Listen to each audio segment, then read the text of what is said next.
saya mohonkan dulu pada penasihat hukum, jangan sampai nanti persoalan penilaian satu fakta yang terjadi, sehingga nanti akan mengkritik satu persoalan, ya, yang akan mengalami proses. Itu barangkali yang pahami. Boleh mengambil contoh berarti yang sebanyak lupa. Ya. Jadi mohon izin maksud kami, bagaimana sih dari teori pembuktian terhadap satu kuitansi yang di situ kuitansi itu ditolak oleh yang ada yang tertera nama di situ, entah ditolak tanda tangannya, entah ditolak jumlah nilainya, misalnya kami masuk ke teori pembuktian, apakah cukup dengan penolakan saja itu sudah mempunyai kekuatan pembuktian untuk membuktikan kebenarannya secara material, ataukah masih diperlukan bukti lainnya? Mohon penjelasan ahli. Terima kasih. Izin saya menjawab, Majelis Hakim. Jadi terhadap bukti kwitansi yang diingkari tadi itu adalah suatu tindak pidana sendiri. Maksud saya itu adalah satu itu tidak bisa tiba-tiba hanya diingkari dan kemudian selesai, tidak bisa. Jadi semestinya di dalam hukum pidana, itu tugasnya adalah mencari kebenaran material. Kalau serius sekali saya untuk membuat serius hukum pidana itu karena menyangkut hak orang dan juga merampas hak orang gitu ya. Saya ingin sekali menggunakan istilah kebenaran hakiki. Karena keadilan yang ditegakkan hakim juga keadilan hakiki, demi keadilan berdasarkan Tuhan yang Maha Esa, maka kebenarannya kebenaran hakiki, masing-masing dia tanggung jawab kepada Tuhan yang Maha Esa. Jadi kalau terjadi suatu bukti hanya diingkari begitu saja, itu belum memiliki kekuatan pembuktian. Yang harus dibuktikan adalah kalau memang dia mengingkari seperti itu tidak sesuai dengan kwitansi yang dia terima, seharusnya harus ada saksi yang lain sebagai alat untuk membuktikan keterangan saksi yang sudah disampaikan tadi, mengingkari tadi. Tanpa ada, kan prinsipnya ini satu alat bukti tidak cukup untuk memberikan sebagai sebuah keterangan yang menyatakan bahwa terdakwanya bersalah. Oleh sebab itu, keterangan seseorang saja itu harus didukung oleh keterangan atau alat bukti yang lain. Jadi kalau misalnya dia merasa bahwa belum atau tidak menerima penuh uang yang dia terima dalam sesuai dengan kwitansi, ada buktinya atau tidak? Kalau kita di bank itu ngomong begitu di luar ruangan sudah batal dengan sendirinya. Oh jadi kalau begitu harus di depan, maka di bank diminta supaya kita menghitung. Kalau menghitung jangan keluar dari sini. Kadang-kadang dia menghitung, ini lo pakai alat penghitung uang, sudah terima, kita nggak perlu hitung lagi. Tapi kalau kita tidak menghitung keluar ruangan, kita batal, kita tidak bisa mengklaim di situ lagi. Nah menjadi masalah ketika dia sudah dalam waktu yang lama balik lagi ke situ. Nah, itu jelas dalam hukum pembuktian keuangan saya kira tidak berlaku yang seperti itu. Tetapi kalau misalnya dalam suatu bantuan tadi ternyata itu memang tidak dan dia didukung oleh alat bukti yang lain, ya alat bukti yang lain itu yang harus membuktikan keterangan dia bahwa keterangan dia adalah benar. Yang kedua adalah kalau tadi dikatakan tanda tangannya, saya tidak tanda tangan di situ, berarti tanda tangan palsu. Ini pun harus diuji tanda tangannya adalah palsu atau tidak melalui lab atau uji forensik terhadap tanda tangan itu untuk menyelidiki tentang kebenarannya tanda tangan itu atau mungkin membuktikan ketidakbenaran tanda tangan itu. Dalam kasus korupsi, mohon izin pengetahuan kami kan kalau yang namanya pidana itu betul-betul korupsi strike ya. Nah dalam sampai sejauh mana sih dibutuhkannya tadi lab itu laboratorium forensik terhadap satu alat bukti yang tanda tangan khususnya yang diingkari? Apakah memang itu harus lewat proses itu terlebih dahulu atau cukup saja dengan ada bukti diingkari kemudian tanda tangan diingkari lalu kemudian terjadi perbuatan korupsi misalnya? Saya ingin sampaikan tadi bahwa kekuatan pembuktiannya apa keterangan yang dilakukan oleh saksi adalah lemah. Karena dia membuat keterangan tanpa didukung alat bukti yang lain. Ini sama juga yang lain juga sama juga bahwa apapun keterangan yang diberikan, mestinya saksi itu, saksi apapun mesti harus ada didukung oleh bukti yang lain.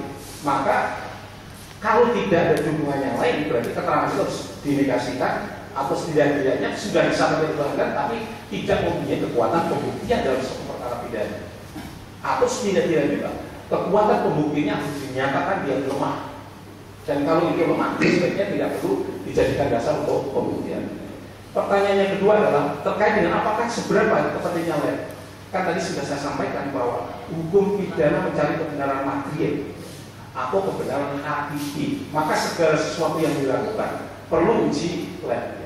Mungkin pengalaman saya pernah saya lakukan bahwa ketika di sidang pengadilan saya ditanya mengenai masalah laptop dan sebagainya yang sudah disimpan 2 bulan dan sudah digunakan yang lain, bisa tidak memberi kekuatan bukti? Tidak. Seharusnya kalau suatu saat laptop itu kontennya digunakan untuk tindak pidana, saat itu langsung di-cloning, langsung di ini ada tindakan-tindakan penyidikan yang bisa menyelamatkan dokumen keasliannya itu dan seterusnya sehingga originalitas pembuktian itu bisa terjamin. Ini juga sama juga kalau misalnya ada keterangan, kalau ada keterangan sebut saja tanda tangannya palsu, ya tetap juga kepalsuannya di mana? Kalau dia ngomong itu bukan tanda tangan dia, ternyata tanda tangan dia yang kriminal. Jadi karena dia memberi keterangan yang tidak benar di pengadilan, itu menurut ahli demikian. Jadi ini pentingnya bahwa makanya di dalam sidang itu hakim boleh menegasikan yang meragukan disingkirkan saja. Karena apa? Jangan sampai orang sengsara di tangan palu hakim ternyata bukti-buktinya lemah. Baik, saya beritahukan sudah 1,5 jam lebih, hampir 2 jam dari penasihat hukum barangkali tanpa mengurangi yang lain gitu. Nanti silakan dibagi supaya jangan nanti pada lidahnya kawan yang lain tidak dapat kemudian menyampaikan nanti malah gitu. Dan juga diminta untuk memperhatikan dia juga proses yang lain masih ada gitu ya. Walaupun dia juga ada penasihat hukum, tentu komponen-komponen lain juga tidak akan berikan kesempatannya. Ya, terima kasih yang mulia Mas. Kami sebatas ini saja, nanti dilanjutkan yang lain sudah kami kaji. Masih mengenai kekuatan pembuktian. Tadi kan ahli bilang kalau contoh kami mengambil contoh kuitansi itu harus didukung juga dengan bukti yang lain. Nah, bagaimana dengan misalnya saya masih mengambil contoh tadi A ya, dengan B, C, D, E, F, G.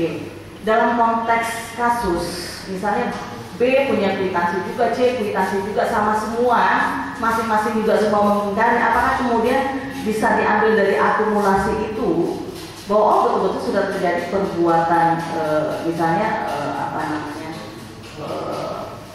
penipuan atau betul-betul uang itu tidak sampai penyimpangan lah kita saya ngambil istilah seperti itu. Atau apakah dari masing-masing kwitansi juga berdiri sendiri ya? Nah, lalu mau dijawab sekaligus bagaimana dengan hubungannya dengan pasal